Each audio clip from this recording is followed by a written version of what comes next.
So I finally bought my dream camera, the Canon R6, or what I thought was going to be my dream camera. Sadly, the honeymoon phase didn't last very long at all. It's not that the Canon R6 is a bad camera, it's great, but not for me, not for growing my YouTube channel. So please keep that in mind while watching this video. I focus on video 99% of the time, and the only time I need photos is for my thumbnails. For the last couple of years, I've used my trusty Sony a6400, which I'm using to record this video. But I've always needed to know why people love Canon so much. And I felt an itch to jump to full frame. If you've been following my channel, you'll know I've hustled my little butt off buying and selling things to get this camera, as well as running all sorts of tests to make it look good. But the difference in quality from my little crop sensor Sony wasn't as big as I'd hoped. Not for the price anyways. I realized this camera is not for me, at least now I know. Here's some of my likes with the Canon R6. The file sizes. I had heard Canon file sizes were a nightmare. But with the latest firmware and the ability to use IPB mode, the file sizes are actually smaller than what my Sony a6400 shoots in. I really like that. The screen. This little flippy screen is great, and the menus are easy. It's responsive, it's bright, and looks great. This camera is really easy to hook up to a computer, and I like that. Whether you want to use it as a monitor to frame your shot, or as a way to move files around, they've made it easy. It's also really simple to connect with your phone too, great for us video shooters. The iBiz. You know, this is the one feature I'm actually going to miss. It's incredible. I ran it side by side with the Sony a7 IV and I really loved what the Canon R6 was able to do. I'm not the steadiest hand, so this reason alone was one of the reasons why I bought it. Before I talk about the dislikes, let me quickly talk about the color. I bought this camera for the color science. That reason alone was enough for me to forgive the lack of other features that would be useful to me. Ultimately, if the color looked good, then that's most important to me. Whenever I take pictures in photo mode with this, I love it.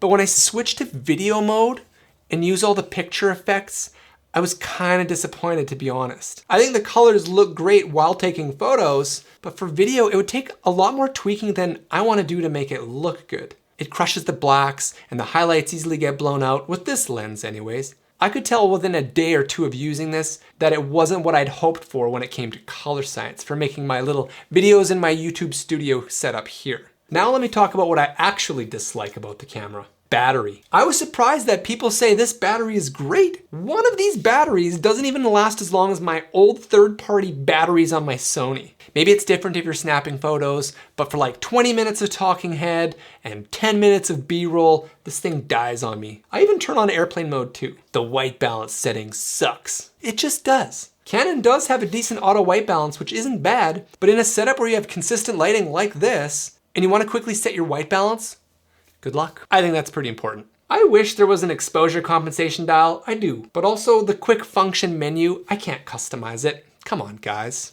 Now the autofocus locks on pretty decent, and maybe this is a lens only thing, but this autofocus is a little too slow for me. Maybe I've just been spoiled with Sony, but the autofocus just loses me sometimes and takes longer than I'd like to get back. It's not a huge deal, but I was slightly let down. Now, one feature I forgot to mention that I don't like about this camera is when you're in video mode, you have the option to shoot in manual exposure or an automatic exposure. That's it. With the Sony, for example, I can set it in aperture priority, so it'll adjust the shutter speed on the fly. But with this fully automatic mode, if I move back, it also changes the aperture. And that's kind of a bummer, because if I want to lock on with the aperture, I don't have that option. It's stupid. Why would they do that? Let's talk about the real issue, the lenses. Now, people told me about Canon lenses, but it didn't really sink in for me until I got it. First of all, let me talk about the problem I had. I bought this 35mm lens to do everything, and it's great, but sometimes I use a teleprompter, which screws on to the end of a lens, and even though this is a fixed focal length, look what happens when it focuses. It extends. So when I put a teleprompter on there, and it moves around, the motors can't handle the weight, and it turns the camera off. Ugh. So then I'm like, okay, maybe a zoom lens would be sweet because I like to do B-roll. So I'm like, all right, what are my options? None. There are none. If you want RF glass, which I do, then you have to spend $3,000 on a zoom lens. Dios mío, that's too much. That'd be me at like $6,000 now for a body and a lens. And I'd also need a new teleprompter when I have all my old stuff worth about $1,500. Is that price difference worth it for my needs? Well, let's find out right now. Let's switch over to the Canon.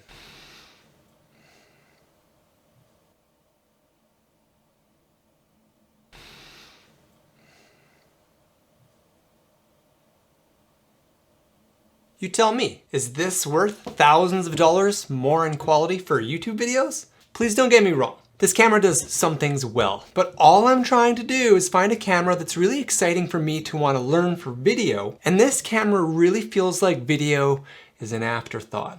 Realistically, I've realized that I don't need the viewfinder. I've realized that I don't really care about the ergonomics in my hand. I think a lot of people are and would be happy with this camera, but my advice to you is really think about your needs before you buy this camera. I thought I wanted to be part of the Canon club. I always like the people I meet with Canon, and who knows, depending on what they release in the future, maybe I'll come back. But with Sony crushing it so hard right now when it comes to mirrorless video, I think I have to go back, and I think I have to sell the Canon.